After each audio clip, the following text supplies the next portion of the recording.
যখনই চোরেরা মোবাইলটা চুরি করতে এসে এই মোবাইলটাকে এভাবে ধরবে, সাথে সাথেই আপনার মোবাইলটা আওয়াজ করা শুরু করবে।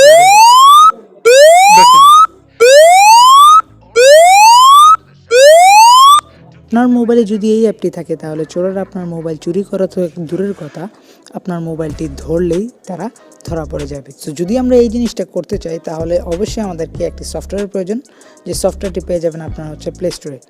সো এই সফটওয়্যারটির লিঙ্কটি আমি ডিসক্রিপশন বক্সে দিয়ে দেবো। সো আমি যেহেতু অলরেডি এই সফটওয়্যারটি ডাউনলোড করে রেখেছি তাই আমি ডাউনলোড করে দেখালাম না। সো সোজাসুজি আমি এই সফটওয়্যারটিতে ক্লিক করলাম।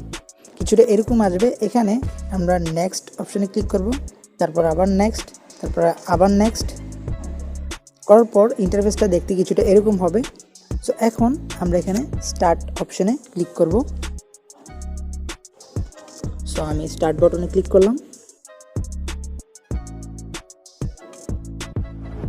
এখন যখনই চোরেরা মোবাইলটা চুরি করতে এসে এই মোবাইলটাকে এভাবে ধরবে, ধরার সাথে সাথেই আপনার মোবাইলটা আওয়াজ করা শুরু করবে।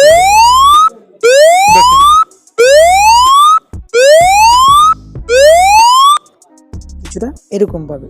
তো বন্ধুরা, এই ছিল আপনাদের আজকের এই ভিডিও। যদি আপনার মনে থাকে যে হ্যাঁ এই ভিডিওটি আপনাকে সাহায্য করেছে আপনার মোবাইলটিকে আরও সেভ রাখতে, তাহলে অবশ্যই এই ভিডিওতে একটা লাইক করুন, কারণ লাইক করলে বুঝবে যে হ্যাঁ ভিডিওটি ভালো হয়েছে। এবং আপনি যদি এই চ্যানেলে নতুন হয়ে থাকেন এখন এই চ্যানেলটিকে সাবস্ক্রাইব করুন এবং পাশে থাকার বেল বাটনটিতে ক্লিক করুন সবার আগে নতুন নতুন ভিডিওর নোটিফিকেশন পেতে। সো বন্ধুরা, দেখা হচ্ছে পরবর্তী ভিডিওতে। সে পর্যন্ত তুমি ভালো থাকো, সুস্থ থাকো, আল্লাহ হাফিজ।